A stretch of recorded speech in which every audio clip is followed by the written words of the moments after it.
Mercantile bank PLC business 24 স্বাগত। আপনাদের সাথে আছি মামুন উর রশিদ। 2026-27 অর্থ বছরের বাজেটকে সামগ্রিকভাবে ব্যবসা বান্ধব হিসেবে দেখছেন পোশাক খাতের ব্যবসায়ীরা। তবে একই সাথে সরকারের বিশাল রাজস্ব আহরণের লক্ষ্যমাত্রা অর্জন নিয়ে তৈরি হয়েছে বড় ধরনের সংশয় ও চ্যালেঞ্জ। বিস্তারিত মরিয়ম আজিজ মৌরিনের প্রতিবেদনে। 9,38,000 কোটি টাকার বিশাল বাজেট কতটা স্বস্তির বার্তা দিয়েছে পোশাক খাতের উদ্যোক্তাদের? বাজেটে অর্থনৈতিক প্রবৃদ্ধির লক্ষ্যমাত্রা ধরা হয়েছে 6.5%, যেখানে গুরুত্ব পেয়েছে বিনিয়োগের মাধ্যমে কর্মসংস্থান সৃষ্টি ও উৎপাদনমুখী অর্থনীতি, যাকে ইতিবাচক দেখছেন এই খাতের ব্যবসায়ীরা।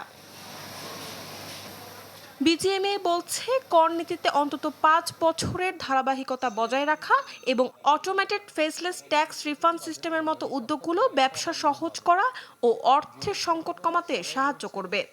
100% ইমপ্লিমেন্ট নাও হয়, যদি 80% 90%ও ইমপ্লিমেন্ট করা যায়, তাও বলবো সে ভালো অ্যাচিভমেন্ট। যে নীতিগুলো যেগুলো ঘোষণা করা হয় সেগুলো যেন দীর্ঘ সময়ের জন্য থাকে। এটার কারণ হচ্ছে এই নীতির উপর ভিত্তি করে কিন্তু আমরা আমাদের ইনভেস্টমেন্ট প্ল্যান করি।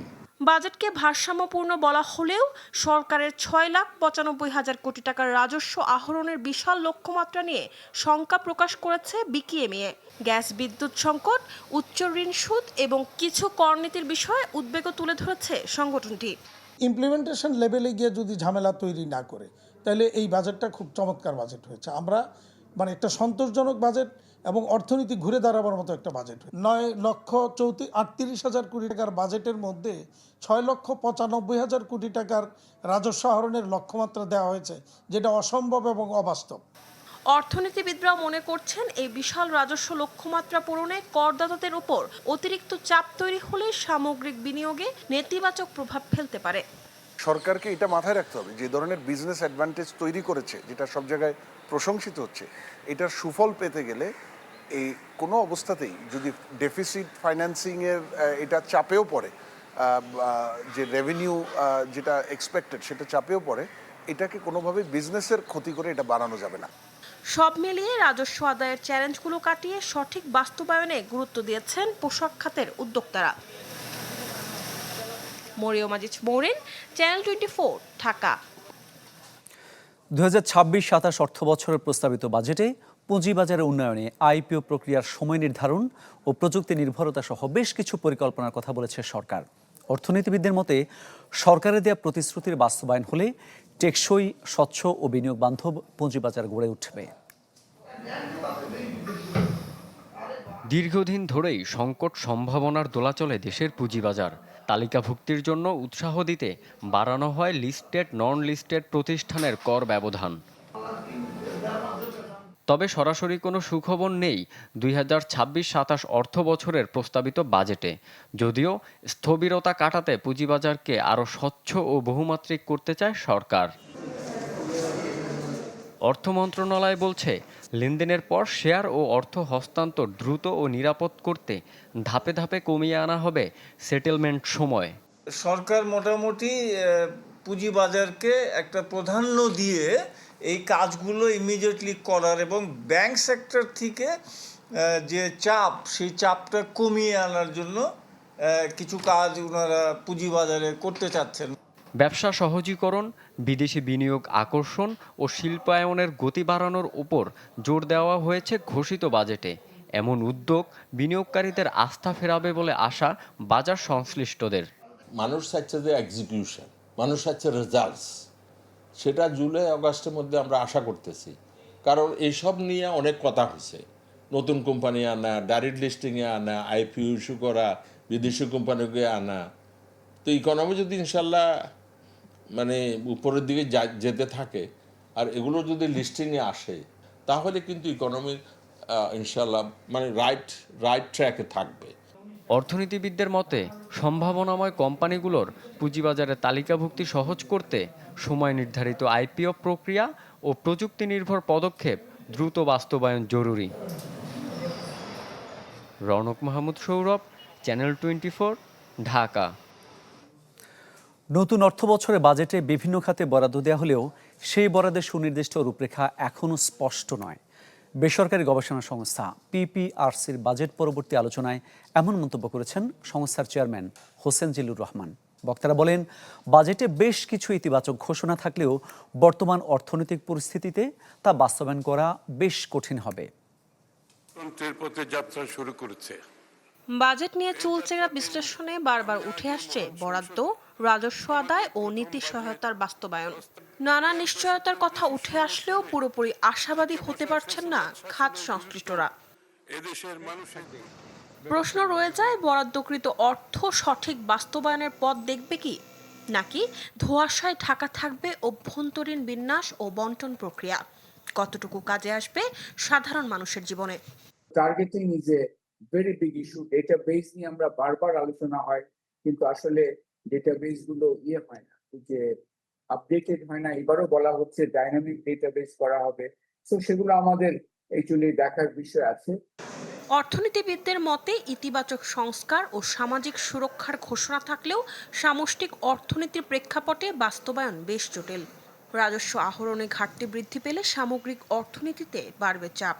জনগণের কাছ থেকে কর চাচ্ছেন এবং কর আরোপ করছেন এবং জনগণের সেবা দেওয়ার জন্যই আপনি কর চাচ্ছেন। সুতরাং জনগণের জানা দরকার, সকলের জানা দরকার যে আপনি এবছর কি কি নতুন খাতে আপনি কি কি বাজেট কি আরোপ করছেন এবং সেটা করলে তাদের একটা মেন্টাল প্রিপারেশন থাকে আর কি। কিন্তু আপনি সেটা না বলে আপনি টোটাল বললেন আমার এত লাগবে, এত এত এত হবে, এই একটা স্টেটমেন্টটা দেওয়া উচিত। এই বরাদ্দর একটা সিংহভাগই চলে যাচ্ছে আপনার বেতন ভাতার খাতে। সো প্রোগ্রাম বা নারীর জন্য সার্ভিস, জেন্ডার রেসপন্সিভ সার্ভিসের যেসব বিষয়গুলোকে নিয়ে আসতে হবে, সেখানে কতটা খরচ হচ্ছে সেটা এখনো প্রশ্নবোধক। শুধু কাগজে বরাদ্দ নয়, বরং স্বচ্ছতা ও জবাবদিহিতার মাধ্যমে সঠিক বাস্তবায়নের তাগিদ অর্থনীতিবিদদের। মরিয়ম আজিজ মৌরিন, চ্যানেল 24, ঢাকা।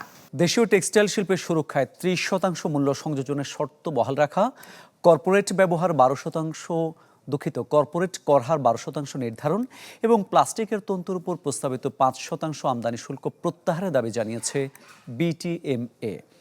সংবাদ সম্মেলনে সংগঠনটি জানায়, গেল 3 বছরে দেশে সুতা আমদানি প্রায় দ্বিগুণ বেড়ে 26,500 কোটি টাকায় পৌঁছেছে। ভারত থেকে সুতা আমদানি বেড়েছে 104%। ক্রমবর্ধমান সুতা আমদানি ও বিদেশি পণ্যের সঙ্গে অসম প্রতিযোগিতার কারণে চাপে রয়েছে দেশীয় স্পিনিং ও টেক্সটাইল খাত। এই অবস্থায় কাঁচামাল আমদানিতে 30% মূল্য সংযোজনের শর্ত বহাল রাখা, প্রাইমারি টেক্সটাইল খাতের কর্পোরেট করহার 12%, পলিস্টার স্টেপল ফাইবারের উপর প্রস্তাবিত 5% আমদানি কর প্রত্যাহার এবং নগদ সহায়তার উপর উৎসে কর সম্পূর্ণ মওকুফের দাবি জানিয়েছে সংগঠনটি। আমাদেরকে এমন একটা পলিসি দেন যেখানে আপনার টাকা আপনার কাছে ফেরত যাবে। যেমন একটা 5% প্রণোদনা ছিল, এই প্রণোদনা তো ফ্যাক্টরি যদি চালু থাকতো, এই যে আমাদের 350 আর বিজিএমের 350, 750 মিল যদি চালু থাকতো, চিন্তা করেন কতগুলো turnover tax, AIT plus income tax, corporate tax সবই তো পাইতো। ওইটা কিন্তু আমার এই যে প্রণোদনা প্যাকেজ থেকে আরো বেশি। 7.5% মূল্যস্ফীতির লক্ষ্যমাত্রা অর্জনে নির্ভুল তথ্য অত্যন্ত গুরুত্বপূর্ণ। বিবিএস আয়োজিত এক মত বিনিময় সভা শেষে সংবাদ সম্মেলনে একথা বলেন পরিকল্পনা প্রতিমন্ত্রী জোনায়েদ আহমেদ সাকি। জানান, নির্ভুল তথ্য উপাত্তের সর্বোচ্চ গুরুত্ব দিচ্ছে সরকার। তথ্য যাচাইয়ে গঠন করা হচ্ছে 2টি টেকনিক্যাল কমিটি। রাজনৈতিক প্রভাবের কারণে তথ্য বিকৃত বা প্রভাবিত হয়েছিল কিনা তাও খতিয়ে দেখা হচ্ছে। পাশাপাশি মূল্যস্ফীতি ও জিডিপি হিসাব নির্ধারণে অংশীজনদের মতামত নেওয়া এবং রিয়েল টাইম তথ্য সংগ্রহে প্রযুক্তিগত সক্ষমতা বাড়ানোর উদ্যোগ নেওয়া হয়েছে।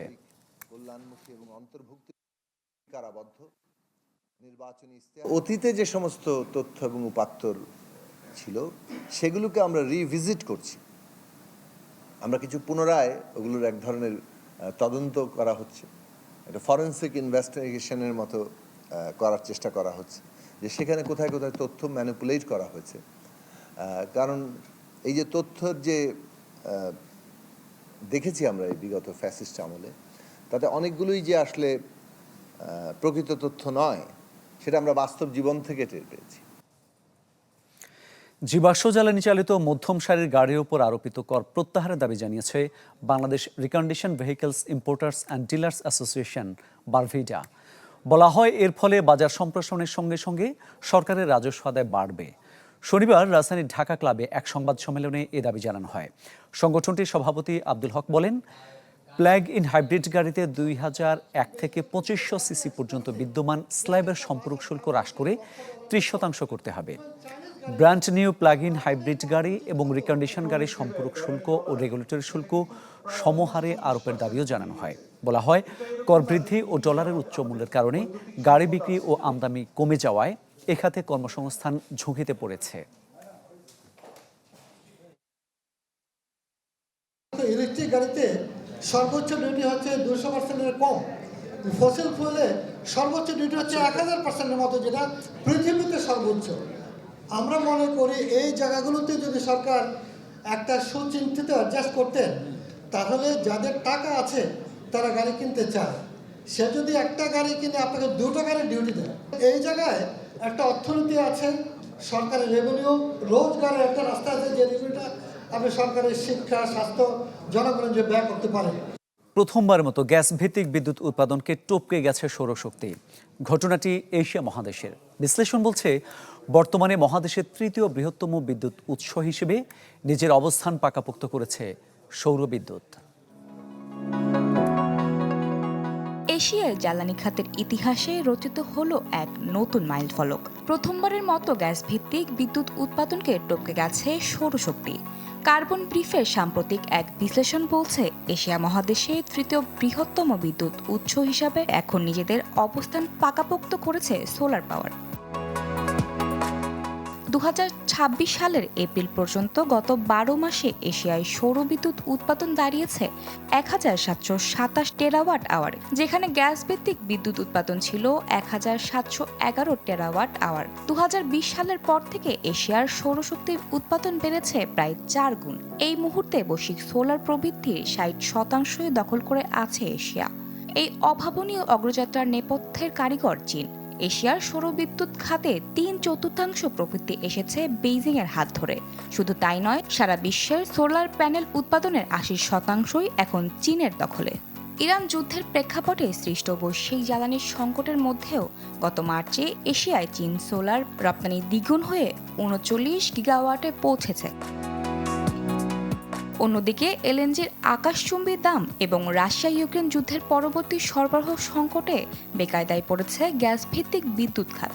উচ্চ মূল্য এবং কারিগরি জটিলতায় এশিয়ায় প্রায় 81 গিগাওয়াট সক্ষমতার গ্যাস বিদ্যুৎ প্রকল্পের পরিকল্পনা স্থগিত বা বাতিল করা হয়েছে।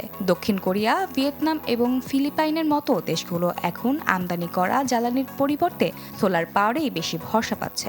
সব মিলিয়ে বিশ্বজুড়ে জীবাশ্ম জ্বালানির দাপট কমিয়ে ক্লিন এনার্জির নতুন যুগে প্রবেশের নেতৃত্ব দিচ্ছে এশিয়া।